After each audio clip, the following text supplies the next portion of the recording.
Practice creative prayer. After having practiced creative prayer now for about 25 years, I can say with conviction that if pursued seriously and over a certain period of time, at least about 3 months, even deeply ingrained thought patterns will begin to change. In addition, our thought process as a whole will be restructured, and creativity and spontaneous expression will be greatly enhanced so that inventive original thought can come up freely and lets us find solutions to old problems. These solutions are often so simple and seem so evident that we may ask how we could not find them before. Relaxation can be done either progressively with physical exercises or with music. I myself prefer relaxation with music because it has the special advantage to work easily for brain coordination. This can be done with physical exercises too, but with a little more effort from the side of the participant. Musical relaxation ensures that changes will come about effortless or almost. Observing the lives of geniuses shows that they usually dislike hard and ineffective learning, which is perhaps why many of them dropped out of school. Yet they typically learn X times faster and easier than average people. This is so because they develop their own learning techniques that combine learning and pleasure, so that they can derive pleasure from learning. To do this, the first thing is having a motivation for learning. It means that the stuff we want to learn must interest us. Nobody can derive pleasure from learning something that is felt irrelevant or off track. When we practice creative prayer, we receive directly or after a while flashes of insight, or we take spontaneous initiatives that show us what we are really interested in. It happens that people remember early interests or childhood interests they had completely forgotten about. Intuitively, we know everything about ourselves, yet often we do not regard intuitions as a serious source of insight and knowledge. Our culture and educational system do not favor this knowledge, and even more or less destroys it. A very simple yet powerful creative prayer regarding learning and motivation ability is: learning is easy and enjoyable for me. For teachers, the corresponding prayer would be: teaching is easy and enjoyable for me. The enthusiastic teacher who teaches with joy and derives pleasure from teaching conveys implicitly that the learning process is an exciting adventure, even without directly teaching learning skills. What are learning skills for? No learning skill can relate the pleasure the learning process itself can provide. And no learning technique can build the inner motivation for learning. A technique is a technique, nothing more and nothing less. It is a tool to realize something on the practical level. Yet techniques do not generally affect our inner attitudes, our motivation or mental attitude. I do not talk now about mind techniques, of course.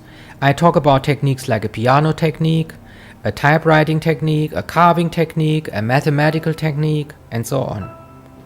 For most of us, learning was and is an experience related to techniques, to the learning of techniques or of a technique.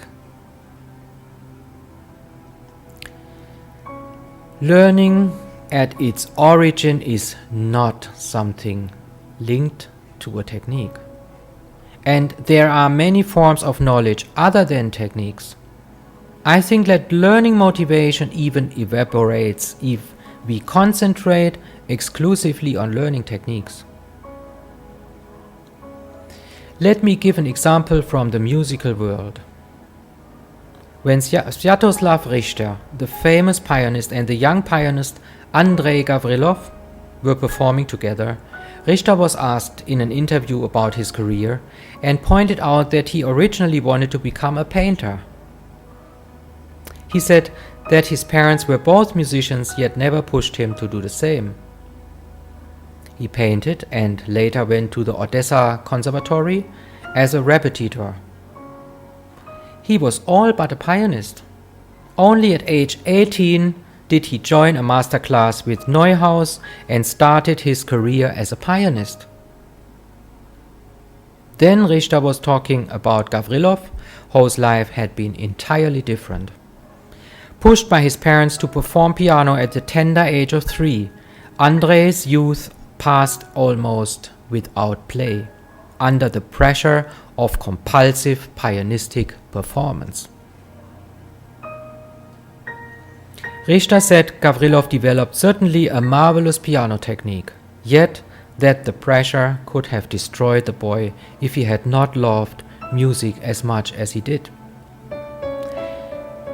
What I want to say is that art and a technique are not the same.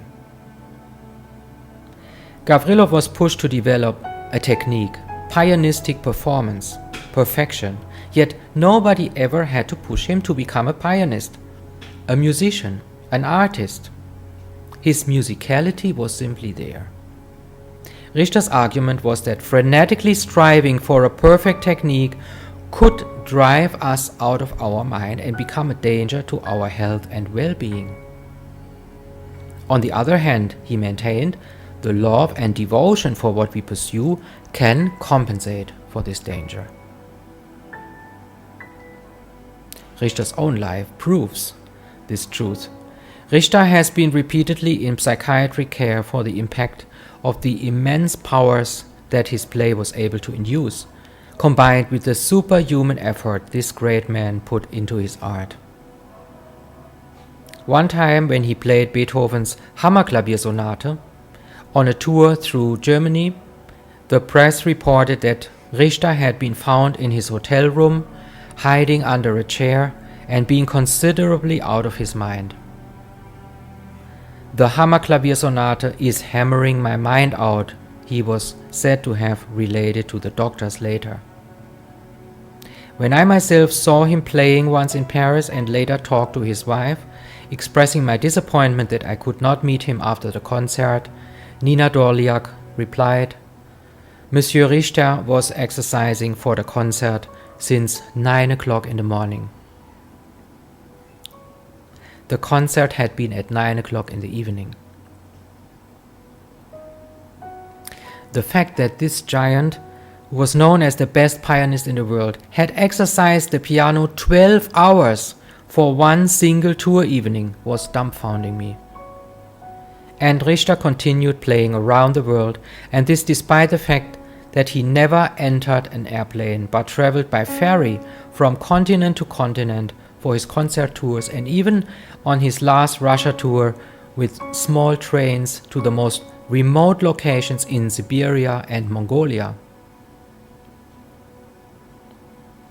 Richter and many other artists, writers, scientists or businessmen prove that the inner vision they bear protects them from any long-term or fatal harm and ensures they can carry out their superhuman tasks that would be utterly impossible for any other human being.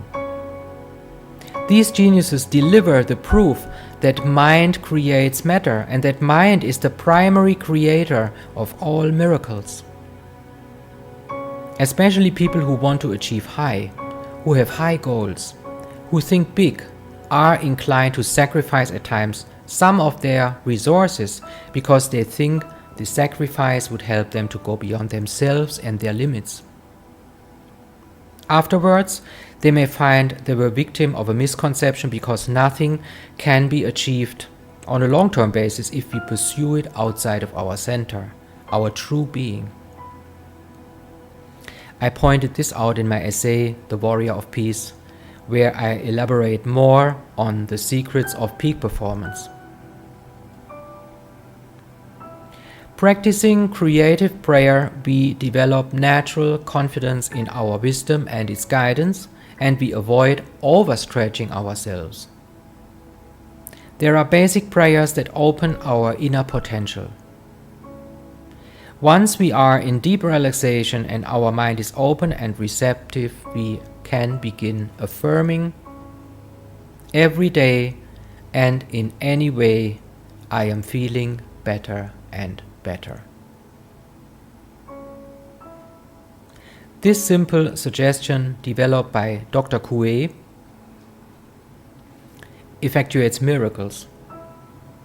Dr. Coué was one of the first pioneers of suggestive healing.